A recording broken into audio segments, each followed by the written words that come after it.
Muri iyi minsi uri kumva indirimbo ziri kugenda ziri gutrendinga hejuru cyane, amagosipo izindi zose basubiyemo urugero nk'izi ngizi. Ese disi kuki iyo nkurabutswe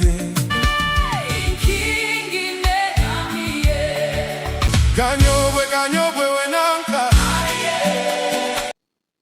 Ndakeka ko izi ndirimbo wazumvishe ku masosho media apana kuri radiyo, amatikitoki n'ahandi hose. Ese izi ndirimbo zikorwa zite? Niyo mpamvu muri video tugiye kurebera hamwe uburyo izi ndirimbo zikorwa kuva ku munota wa mbere kugeza zirangiye.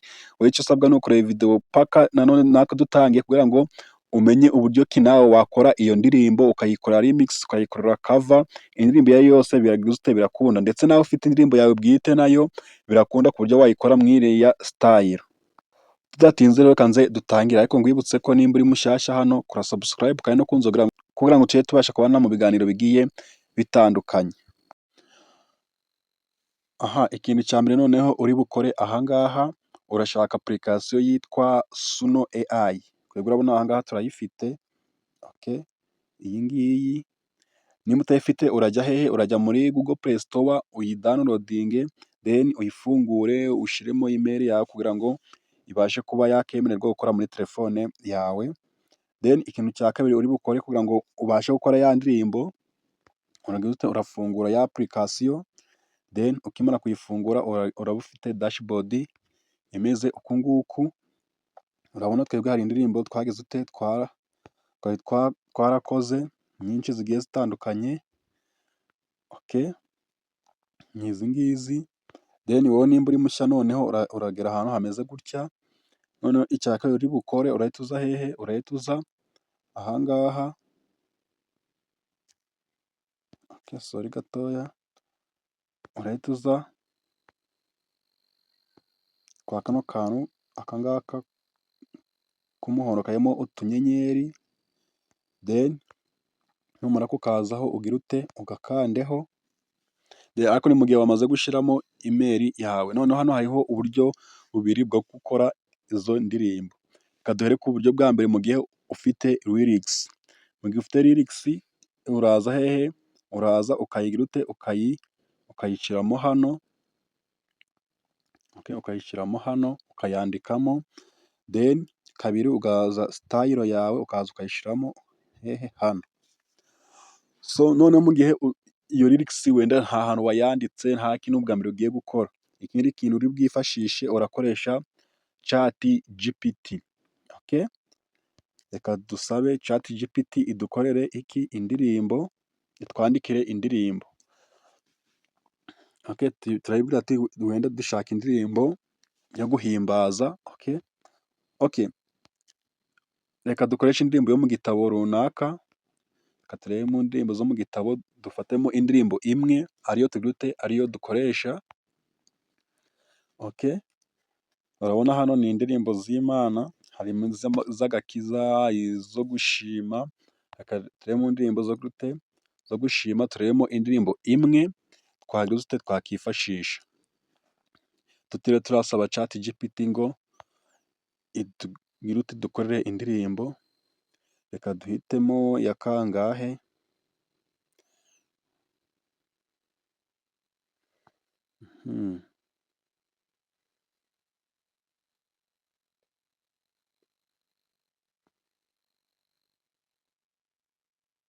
Reka duhitemo iya 218 yitwa Kubana na Yesu.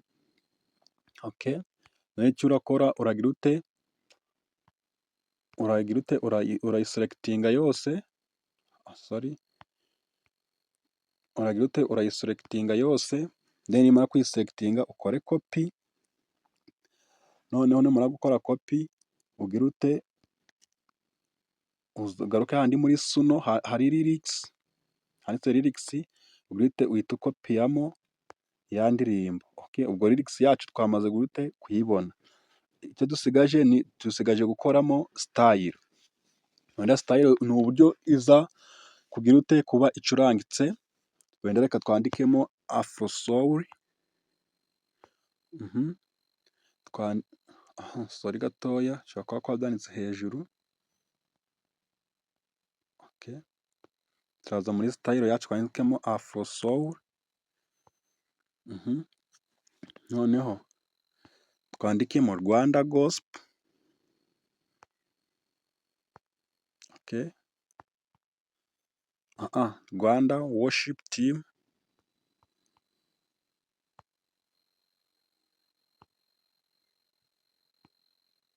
Worship Team,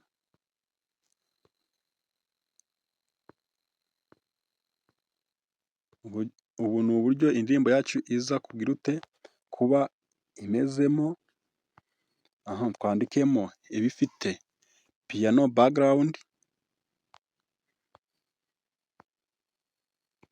background, dushyiremo gitari, okay, iyo icurangitse nyine, dushyiremo drum, ingoma nyine kugira ngo izi ifite umudiho,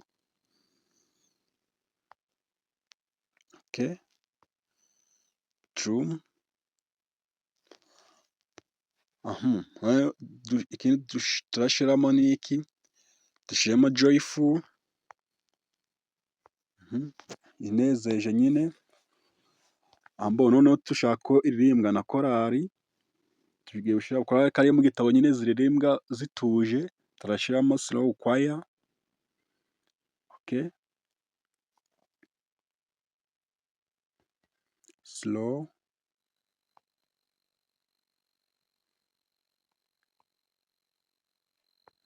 uku nguku, slow choir, okay. Noneho bari hehe, mu rusengero, temple. Reka turekere uku nguku tuze kumva ko indirimbo yacu iraba yakozwe. Then ikiri bukore nanone urahita uza hano handitse create, ugira ute, ahangaha handitse create, ndakeka wahabonye hariya hasi, sorry gatoya, ahangaha handitse create, then utangire gukora iki, ya ndirimbo yawe. Urabona ko indirimbo yagize ute, iri gukorwa hejuru hariya. So guys, niba tugiranye kuri uyu munota ukaba wamaze kumenya uburyo wakora indirimbo, cyangwa se naho wayikura, cyangwa se niba wajya kuyikura kuri ChatGPT ukayibaza amagambo wakoresha, nizeye ko waramaze gukora subscribe. Okay, none indirimbo zacu twamaze kuyikora. Then niba twamaze kuyikora, reka tugire ute, duplayingeho twumve ngo imeze ite.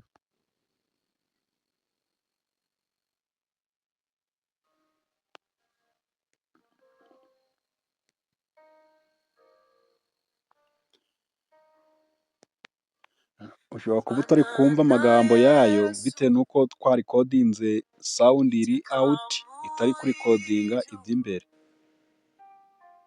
bidutera umunezero bikatwishimisha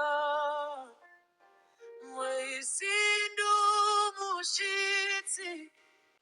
Ndakeka indirimbo wayumvise, then hano baguha indirimbo ebyiri nyine ugahitamo iyo ushaka. Nawe ku bijyanye no kuyidownloadinga, uza hano hari utudomo tubiri, then ukaza hehe, ukaza hano kuri download, ukahakanda, then ugakanda hano download anywhere, then indirimbo ikajya hehe, ikajya kuri telefone yawe, nawe ukaba ukoze indirimbo yawe ushaka uko ubishaka. So reka tureke kugira video ndende, noneho video izaza gukurikiraho tuzakwereka uburyo wakora remix y'indirimbo ukoresheje indi ndirimbo ya audio. Ahangaha muri ubu buryo bwa audio nibwo uzaza ugakora remix hano. Niyo video ya kabiri tuzaguha kugira ngo ubashe kuba wakora izindi remix z'ama audio asanzwe akoze. ICT Rwanda, isoko y'ubumenyi bugezweho mu ikoranabuhanga.